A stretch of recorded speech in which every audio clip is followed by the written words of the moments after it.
Salut à toi, bienvenue dans cette nouvelle vidéo, j'espère que tu vas bien. Bienvenue sur ma chaîne, ici on parle de trading et de crypto-monnaie. Donc si cela t'intéresse, je t'invite déjà à t'abonner et à activer aussi la cloche de notification. Aujourd'hui dans cette vidéo, je vais te présenter un outil de trading très efficace que j'utilise quotidiennement dans mon trading et j'ai vu la puissance de cet outil là, donc je voulais te présenter pour que toi aussi tu puisses connaître, et si tu es intéressé tu puisses aussi me contacter pour l'avoir. Et ça va concerner plus ceux qui tradent les indices synthétiques, les booms, les crashs, les volatility, tout ça. Donc je vais te présenter comment l'outil se présente. Je vais te montrer. Vous voyez, c'est comme ça que l'outil donc va se présenter.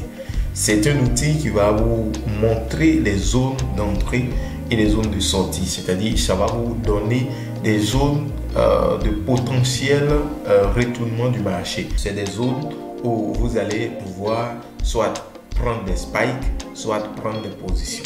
Voilà. Mais je vais vous présenter d'abord sur les booms et les crashs parce que ça marche à merveille sur les booms et les crashs. Donc par exemple, je vais partir sur le boom 1000. Voilà, on vient d'avoir des spikes. Je vais vous présenter comment je l'utilise et pourquoi je pense bien que ça pourra vous aider puisque ça m'aide énormément. Donc, vous allez venir en H1. Quand on vient en H1, on va regarder donc la tendance de fond en H1. Mais étant donné qu'on trade les spikes, on ne va pas trop se focaliser ici, mais il y aura certaines choses qu'on va prendre donc en compte. Mais dans la suite de la vidéo, je vous présente tout ça. Vous allez venir en M30 également. En M30, vous allez essayer d'observer un peu ce qui se passe sur le marché. Et revenir aussi en M15, observer ce qui se passe sur le marché. Vous pouvez venir même en M5 et venir aussi en M1. Maintenant, lorsque vous êtes en H1, nous, pour que la stratégie soit plus efficace, puisque vous voulez trader par exemple des spikes, vous devez considérer ces zones-là.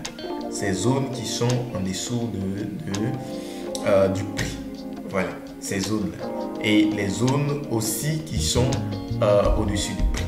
Mais puisque on trade des spikes, on va essayer de voir est-ce que nous sommes sur une zone de support ici.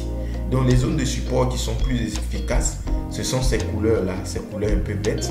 Mais quand on va descendre en M30, je vais vous montrer, voilà, ça, lorsque le prix arrive sur cette zone, vous voyez cette zone de couleur verte, lorsque vous voyez cette zone, c'est vraiment une zone qui vous dit que les spikes vont sortir. Donc vous êtes peut-être en M30 ou en H1 et que vous voyez que le prix est sur une telle zone, cela sous-entend que si vous retournez dans les unités de temps plus inférieures comme M1 et M5, vous allez avoir plus de probabilité d'entrer.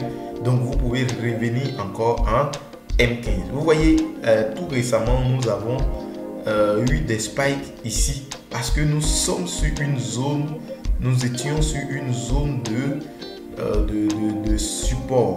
Voilà, ce vert, c'est ça qui a occasionné ces spikes qui arrivent. On va partir en M5. Vous allez voir qu'il y a ça.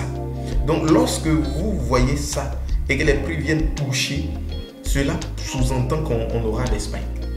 Donc, partout, vous allez voir partout où on touche, il y a des spikes. Quand on revient, qu'on touche, c'est des spikes et c'est des grands spikes. Vous voyez, quand on vient, on retouche, c'est des spikes. Parfois, lorsque vous êtes sur votre écran et que vous voyez que les spikes sont en train de continuer par exemple ici et que tout à coup ce vert là sort, ça vous dit qu'il y a beaucoup de spikes qui vont encore venir. Donc vous pouvez rentrer en position et prendre les spikes. Si on retourne en M1, vous allez voir qu'il y a encore des verts. Vous voyez, à chaque fois que ce vert apparaît, cela vous dit que les spikes seront encore en train de sortir. Donc ça vous évite de prendre des positions là il ne faut pas prendre. C'est un outil vraiment que je vous conseille beaucoup si vous tradez les booms et crash. si vous tradez les spikes, si vous tradez aussi des ticks, ça peut pas vraiment vous aider parce que je l'utilise beaucoup. Je l'utilise beaucoup. Et si je suis en train de vous présenter ça sur cette chaîne, c'est parce que ça c'est quelque chose de très intéressant. Donc si vous en avez besoin, vous m'écrivez sur mon numéro WhatsApp qui va s'afficher sur l'écran et vous allez pouvoir donc l'avoir. Donc je présente cela à ma communauté. On va aller par exemple sur le Boom 500 et vous allez voir un peu la puissance. Vous voyez ici, on était ici sur ce verre là. Vous voyez tout ce mouvement là, ce sont des spikes. Tout ce mouvement là. Quand on revient dans cette zone, c'est tout ce mouvement. Donc on part en H1 pour voir.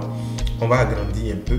Par exemple en H1, lorsqu'on a ce rouge là, ça nous dit que on a un potentiel retournement du marché.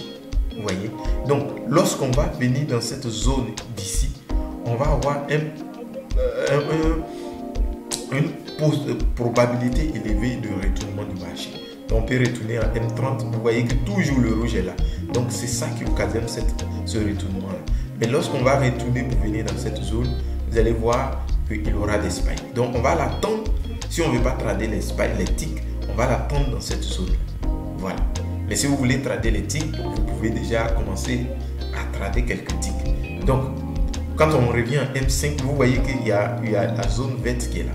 Donc, si les prix reviennent à toucher cette zone-là, nous allons commencer, donc, nous allons prendre position pour avoir quelques spikes. Donc, ce que je vous conseille sur cet indicateur-là, c'est de pouvoir utiliser les tailles frames comme H1, M30, M15 et puis M5.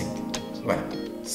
Lorsque les prix reviennent sur ces zones-là, surtout ce vert, ce rouge, ce sont des zones de potentiel retournement du marché.